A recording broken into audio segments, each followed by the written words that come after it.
నేను ఇలా చేస్తే పక్క వాళ్ళు ఏమనుకుంటారో అన్న భ్రమలో మనమంతా బతికేస్తూ ఉంటాం. అంతా నన్నే గమనిస్తున్నారు అన్న ఒక పెద్ద అపోహలో పడిపోతుంటాం. దీన్నే సైకాలజీలో స్పాట్లైట్ ఎఫెక్ట్ అంటారు.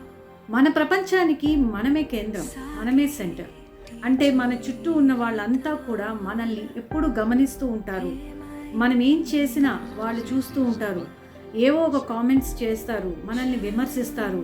ఇలాంటి అపోహలతో భ్రమలతో మనం బ్రతికేస్తూ ఉంటాం. నిజం ఏంటంటే పక్కింటి వారు, ఎదురింటి వారు, పొరుగింటి వారు వాళ్ళెవ్వరికీ కూడా నీ గురించి, నువ్వు చేసే తప్పుల గురించి, నీ ప్రయత్నాల గురించి ఆలోచించేంత టైము, విమర్శించేంత టైము లేదు. వారి దృష్టిలో మీరు కేవలం కొన్ని నిమిషాలు, మహా అయితే ఒక గంట, ఇంకా చెప్పాలంటే ఒక రోజు ఆలోచన మాత్రమే. నిజమైన జీవితం అంటే ఆ స్పాట్లైట్ని మీ విజయానికి వాడుకోవాలి. ఈ రోజు నుండి మీకోసం మీరు జీవించండి.